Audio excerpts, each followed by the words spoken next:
WXRK, New York's classic rock and roll radio, K-Rock.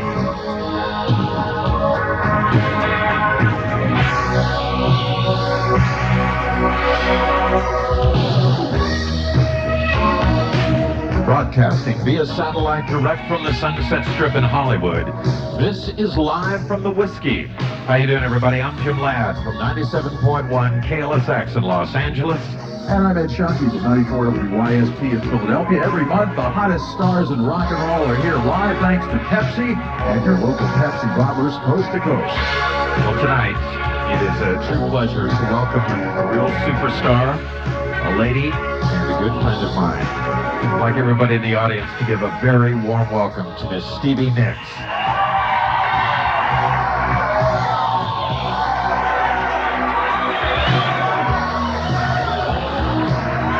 Hello. How are you? Good evening to you, lady, and how are you? I'm fine. How are you? Good. Thank you for the rose. That was very nice. Oh, it's all right. Let's start with by asking you, when was the last time you played a club like this? This must have been years ago, wouldn't it? Yeah, it's been a long time. We did play the Whiskey a long time ago, and I remember it very well. It's kind of like homecoming, though. Yeah, because I remember all the dressing rooms, and I remember it was decorated a little bit different, but it was basically very similar. You mean it was decorated? It was decorated, yeah. There were red seats in the back, I remember that. It's not really plush back there these days, as it is. There's nothing back there. There isn't. It's people. You think, wow, it's the Whiskey backstage at the, where am I? Yeah. Bus station or something. Anyway, listen, let me ask you something about TimeSpace, the album that you have out now. Okay. It's a new album. It's a collection of songs from your previous solo albums, but you insisted that some of the material be new that was included. Why did you do that? Well, because several people thought it might be a good idea to put 2 new songs on it. And it's always a good idea to put something new on a best of type of an album, because it gives everybody something new to listen to besides the songs that I picked out that I thought would be everybody's favorites. So I did a song by John Bon Jovi and one by Bret Michaels, which I'm going to do tonight. And it's the new single. It's called Love's a Hard Game to Play. And it just gives everybody something, you know, a little more than just a few songs that are their favorites. So it makes it a little more timeless, just fit into your time space. Very good. Stevie, sometimes people put out greatest hits albums because they don't have anything new, but you told me you've got a lot of new material that you've been working on, and you're really ready to do another album of new material. Oh yeah, but that's not new. I always have, you know, I have about 30 songs recorded, and I'll go home. I'm going home to Phoenix this week, and I'll probably write. I'll be real bored for the first 2 weeks I'm home, so I'll go crazy, and then I'll write about 3 or 4 songs. So I'll have way too many songs to start an album with, and I'll drive a producer crazy when I show him all the new songs, and he says, "Well, I don't know, we got an awful lot of songs here, so I'll have to start cutting it down." Has that been the pattern for you? Have you been a prolific songwriter? And we really haven't heard all of the stuff you've written. Haven't heard half. When's of the box set coming out? I have enough songs to write. I could write songs for everybody. Since we're on the subject of all the different aspects of your career, singer, songwriter, performer, I've always felt it was the songwriting that was the closest to your heart. Is that right? Yeah, it is. It's my first love. You know, it's what I've given up almost 18 years for, and so I would think that. I guess 18 years is a long time, and it's a long time to do one thing like this. And so, yeah, what keeps me going is writing new songs and singing new songs. I love singing the old songs, but once I finish them and I've sung them for a tour, then I'm ready to go on. I see. Of course, there's always the plush backstage area of the Whiskey to look forward to. And I love that because it's just so different that it makes me feel like I'm like 18, 19 years old again. You know, Stevie, there's a song you did years ago called Silver Springs, and I always comes to mind because it's just It's one of those special songs. It was a B-side of a single, and I wonder, will we ever hear maybe a new version of that, or what do you know? Yeah, I'm going to record it on the next solo album. I'm going to redo it. You promise now, right? For sure. Oh, that's a promise, for sure. All right. You have made a point of the fact that you don't, this is going to sound a little odd, that you don't change much. I disagree with that in a way, but I think the point you were making was that you're not a follower of fashion and fad and all of that kind of thing, that you keep your mind on your work. Talk to us about that a little bit. Well, I have to, you know, in order to keep up with the times, you have to, you don't have to change a whole lot, your physical appearance or all those things that people think that are so important in rock and roll. I personally don't feel that that's that important. I feel that when you walk up to that microphone and you sing, that what you do and what you say is what goes into people's hearts, and that's what they remember. And if they remember you because they remember you for something that you said, they're going to remember you till time immemorial. Otherwise, they're just going to remember a girl that stood up there and sang. And I've never just wanted to be remembered as a rock and roll singing girl, because there's too many of them. I wanted to be remembered as somebody special. All right, all right.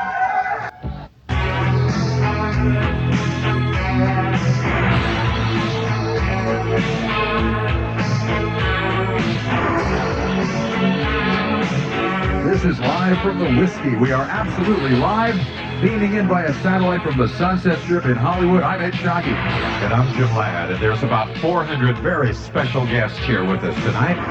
Yeah, go ahead, say hello. Plus there are millions more listening to the radio all across the country. And in just a few minutes, this very special lady, Stevie Nicks, and her band will perform live. And right now we're spending some time with Stevie. Stevie, we were talking earlier about your history, and there was a time you did an album with Lindsey Buckingham called Buckingham Nicks, and a great record, but the record company dropped the ball after that, and there was a time when you were, I guess you were working on a second album, and you were almost ready to pack it in before you hooked up with Fleetwood Mac.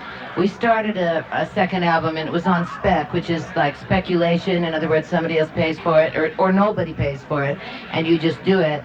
And I had a talk with my dad, and he said, well, I think you should give this 6 months, because you've been trying for 7, 8 years now, and you come home and you complain about it, and so I think maybe you should go back to school or something. And I said, okay, I'll give it 6 months, and that was in the summer.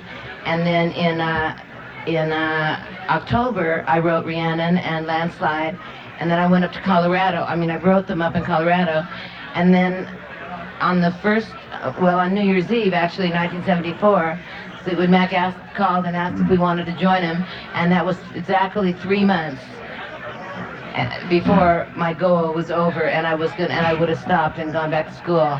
And those songs really I just made it. Those songs really became the biggest hits for Fleetwood Mac right off the bat. Didn't the irony of that strike you at the time? I mean, here from almost giving up to the heights of stardom.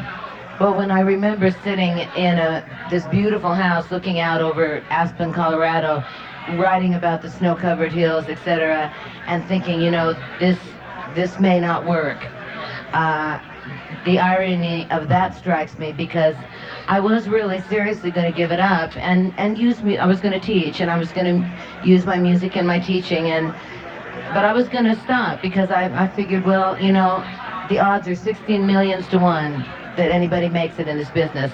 So how am I possibly going to make it?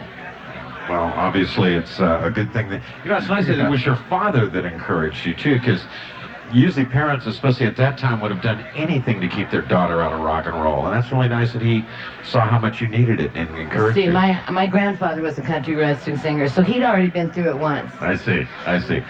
A couple of things here. One is you wrote the liner notes for TimeSpace yourself, which is kind of unusual, and you gave a brief history of each song, and this is very unusual for an artist to do. What made you want to tell these stories about the story behind the song? Because I thought that they'd had the songs for 11 years, and they'd had plenty of time to interpret them for themselves, because I wouldn't want to tell anybody what they're about right away. But 11 years, I figured they could figure out what they meant to them. And now, if I was going to put out this kind of a record, it was time to also tell them the real story behind each song.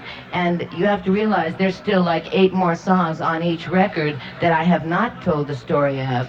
So they only got the story on about 9 songs. Well, that'll be for the box set. Right? Yeah, so Right. for, someday when I write my Your book. hysterical book, right, I'll really tell everybody what all the songs were about. Well, I'll tell you, it's worth reading these things. It's very interesting. Let's talk about something a little different in the product for a moment. You've been doing some really interesting public service work for a lady by the name of Jane Goodall. Yes, I have. Yeah, and she's the lady that works with the chimpanzees and has done such extraordinary work with that. And you've had Sarah Fleetwood has worked with you. Tell us a little bit about why Jane Goodall. Well, I became friends with somebody that was really good friends with her, and they asked me if I would write a song. And they said that Michael Jackson had said that he would write it, but he never did. And so I said, well, I will. And it opened up a lot of wounds for me because it was a very difficult song to write. It's called Jane's Song, and you'll hear it because it will be on the next record. And we went to Dallas with Jane, and I sang it live. And it came out beautiful, and it changed my life, kind of. It made me really believe in a lot of things that I didn't realize were possible. And she really is an angel, and what she does is incredible. So I wanted to be lifted up a little bit above just being a rock and roll singer once again, and do something that time would remember. And so that's why I'm trying to do some other things. That's great. Stevie and the band are just about ready to go on. Are you ready? All right. Okay, you're about to experience a real rock and roll event. Now just be patient. We'll be right back.